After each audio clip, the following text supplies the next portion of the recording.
Welcome back to the Best Dominion Cards list 2016. I still have a cold, but let's not get this in a way to prevent continue doing this list.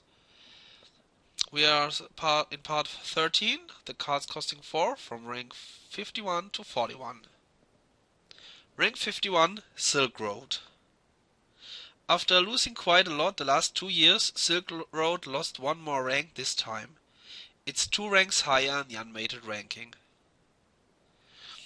Yeah, it takes a lot of work to make Silk Road work because you need like at least 12 victory cards to make it worth 3, so to make it better than a duchy, or to make it equal worth than a duchy for a lower price. So, so if you have a silver gainer or even a gold gainer, then going for Silk Road can be worth it, as you will not stall that fast. Also, if you have like an Ironworks, maybe an Ironworks Silk Road Rush can work, but still this is not very strong as it used to be. I mean, if you look at it, as Hinterlands came out, it was in the second time voting on rank 13, but it lost quite a lot of value because um, those rushes aren't that strong anymore because engines are quite fast nowadays as well. Rank 50, Ritual. The second New Empires card is exactly on rank 50. It has the highest deviation in this list of the cards we've seen so far, and it's 1 rank lower in the unweighted ranking. Yeah, Ritual is also not all that great. You get a curse, so -1 victory point, and also a card, and get points for a card that costs a lot. So if you have to sacrifice strong engine pieces most of the time. You can also sacrifice a province, but you don't get a lot of points from that. The best use case may be to sacrifice a peddler, for example.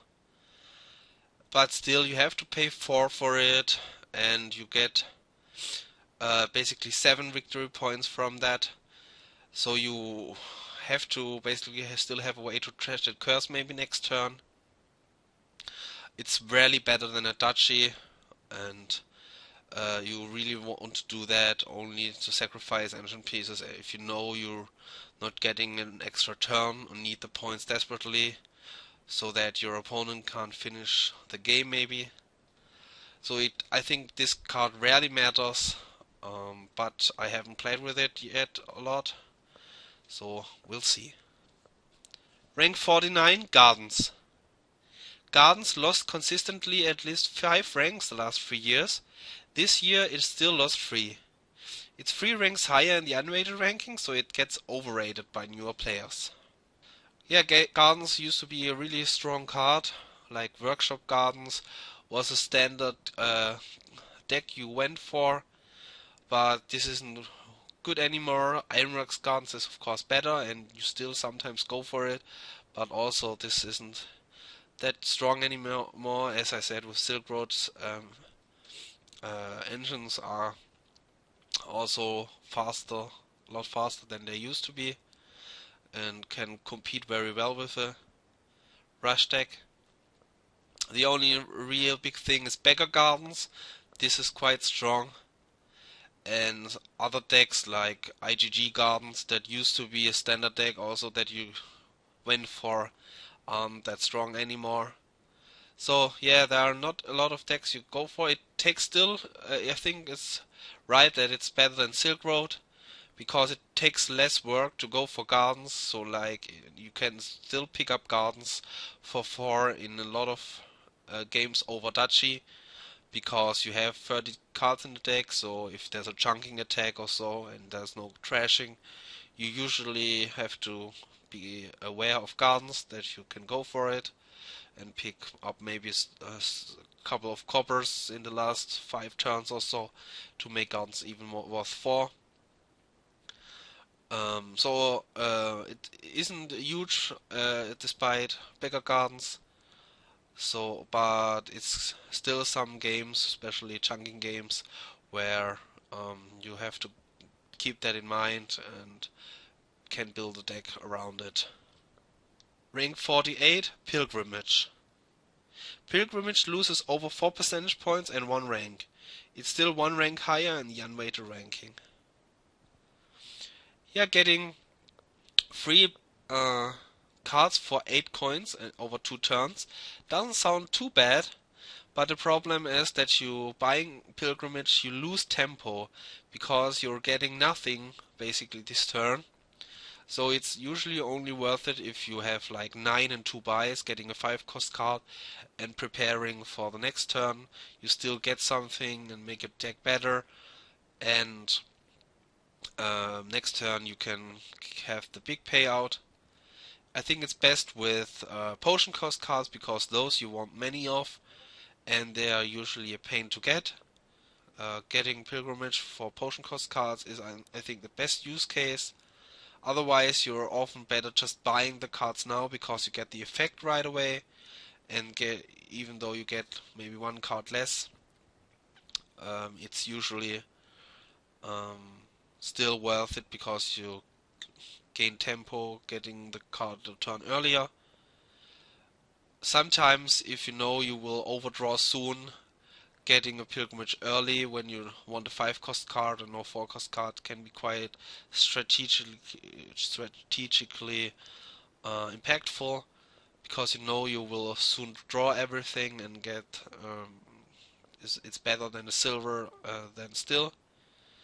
But yeah, better than silver for a 4 cost card is still not, it's still not high praise for this card, because that's not hard to do. So often it's just ignorable because buying the cards is just usually better. Rank 47, Baron. Baron is 3 ranks back up, but would be those 3 ranks worse in the unweighted ranking. It has a pretty low deviation for a card ranked near the middle. Yeah, Baron is obviously terrible with shelters, but if you have estates, which is the majority of the games, and you want a high cost card, opening Baron is quite good. Also, if you want 2 cheap cards, Baron is also quite good. So there are a couple of use cases where this is good. Also, if you know you will draw a lot soon, and you need the plus buy soon, opening Baron is also quite useful. But sometimes there are still some cases where you trash down and build your deck, and then you notice you need the plus buy. Then you get the Baron, use 1 turn to gain the estate, and use it for 4 coins plus and the plus buy. It's not the best way to do it, but there are still a lot of games where you do it that way. I think Baron is a quite strong card in some decks. I think it deserves maybe to be a little bit higher.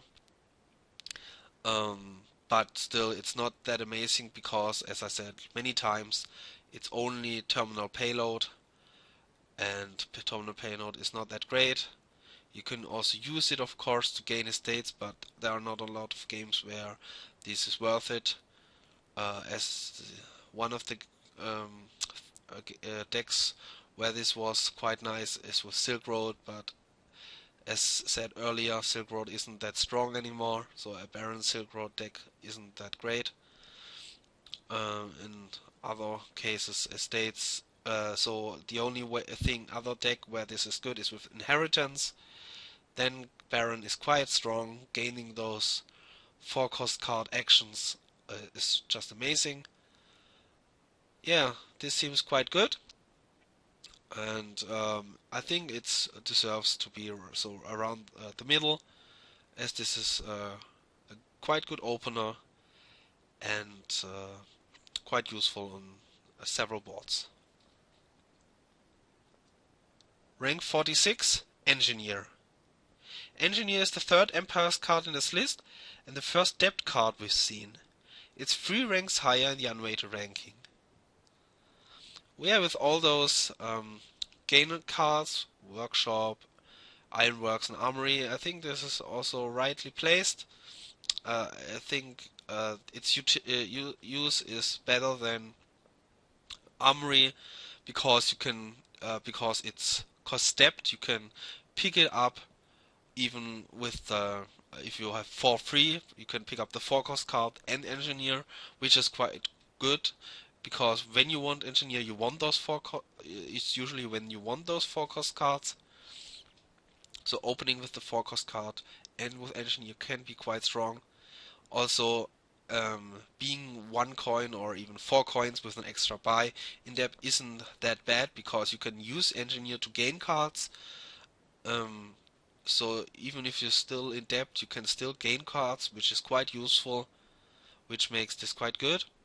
And also, if it helps you winning the split of the card you want to gain, because if your opponent maybe skipped Engineer and still buying them right away, it helps you still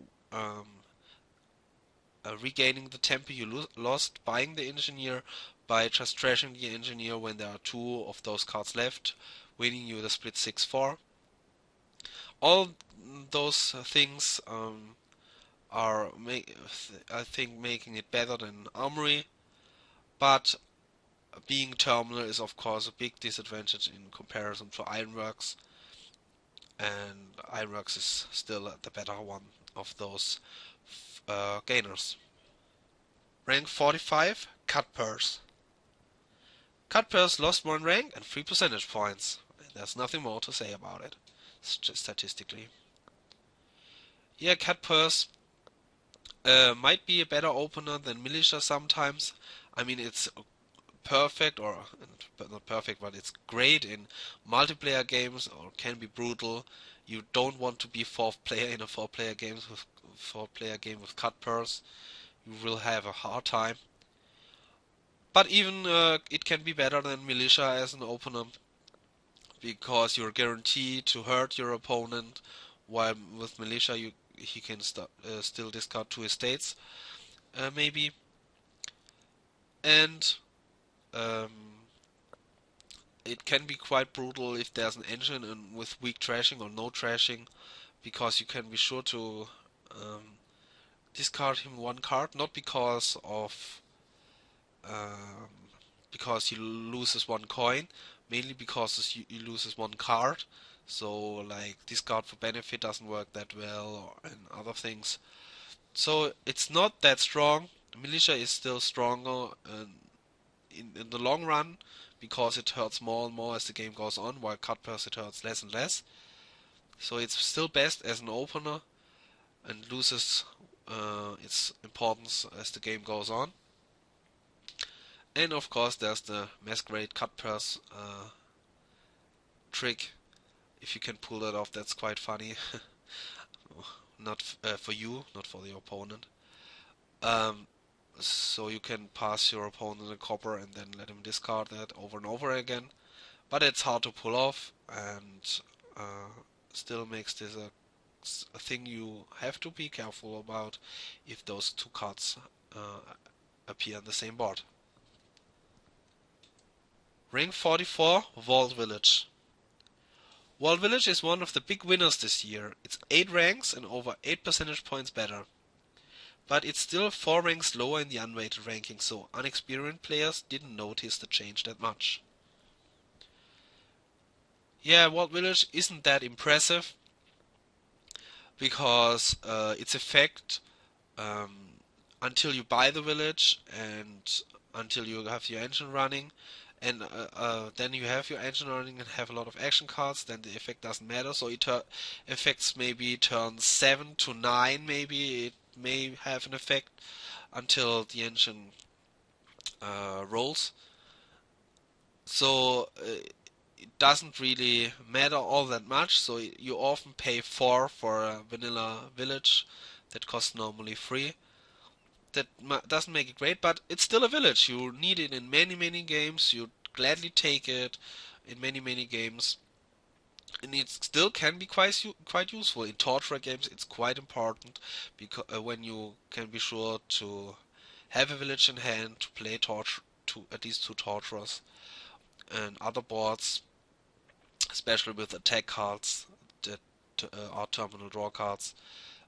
Having a walled village in hand can be quite important, maybe with cultist also.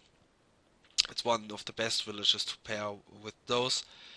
as you have a big draw. It's an attack that you want to play as many, and you can still play a second card after the attack card. So yeah, I think it's right that it gained a lot of ranks this year. It was quite due to do that, and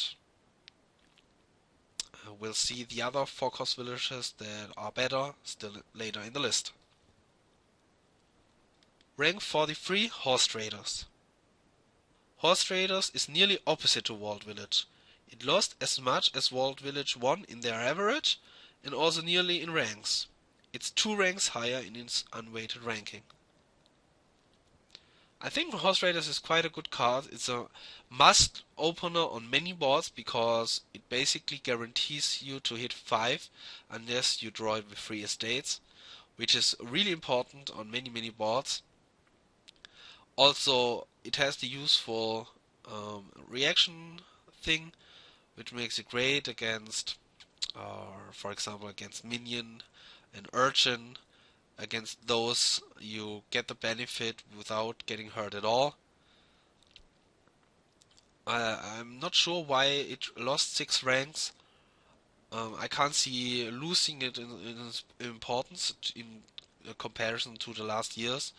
As I said earlier, with Baron, it's still only a terminal payload card, but discarding 2 cards is in comparison to discarding an estate, is something that's quite easier to do. Of course, it gives 1 coin less, but its reaction part makes it just better than Baron, I think, by a mile, and it should be higher in my opinion, because its importance in hitting 5 is quite strong, while with Baron you can still with on your opening because you didn't draw an estate, which happens quite frequently. With Horse Raiders you can't really, the chance to miss is quite low, which makes this a quite strong opener and quite important card on many boards in my opinion. Rank 42, Scavenger. Scavenger's rating fluctuated quite a bit, but now it stayed quite constant. It only lost 1 rank. Yeah, Scavenger is best in decks with few good cards that you want to see often. I think its best scenario is rebuild. You get open Scavenger Silver, get 2 rebuilds, and every time you see a Scavenger, you're basically guaranteed to see your rebuild next turn. And this is one of the best rebuild enablers. Also in slogs, it's quite good to see your attack card more often, or Philosopher's Stone to get in those slogs to see that often. But it's also quite useful in draw engines. You can It's of course useful just as Scavenger. You don't have to just like Chancellor. You don't have to be aware of triggering shuffles because you can just discard them. You can mid-turn play Village Scavenger, put a draw card on top of your deck, then play your second village and be sure to draw. So you have to be a little bit careful and plan your actions. Think about each action you play, but it can play it on the right occasion in the middle of the turn, kick off your turn that would otherwise would have been a dud. It's not strong in any means by any means, but is quite useful still on many boards. I think it's right about in the middle of this list. Rank 41, Mission. Mission lost 1 rank and has by far the highest deviation in this list. A lot of disagreement here. It's 3 ranks lower in the unweighted ranking. Yeah, Mission is quite hard to rank because it's either great to get an extra turn or it's just useless. I think to name a few things where it's good with Exchange and Travelers, when there's a card like Upgrade or other Remodelers that you can play, or Gainers that you can play. in your turn, if there are attack cards that stack, or if there are events that you can buy that are quite strong on your mission turn. So there are a lot of things that you can do on a mission turn, but still a lot of boards, it doesn't do a whole lot. It just sits there and does nothing. I think it's hard to evaluate still after all these months experience with adventures. Um, to me, I still don't get how important it is in a big scope. I had also a hard time ranking it, and I can see why it got that high deviation. I think it might could rank higher because when it's good, it's really good. Sometimes you can use it strategically um, to win the game on a free pile with a lot of gainers or something. So this is quite good. Still, it costs 4 to buy, which is often quite expensive to do. So when you buy a mission, you can't buy something else um, on that turn. Often, when you buy that mission, so even if you can do something in your mission turn, if it's just gaining a card, you could just bought that card on the turn you bought mission instead. Um, Something you have to keep in mind. Um, yeah, so I'm looking forward to your opinions about this card and of course on the other cards because we've reached the end of this episode. Let us know what you think about this part, where you think this card should rank, or what you've missed from this part would obviously will rank higher. And yeah, you can predict which village will show up next, for example, of all the 4-cost villages that exist. And yeah, what do you think about mission? I'm looking forward to that. See you soon for the next part. Bye.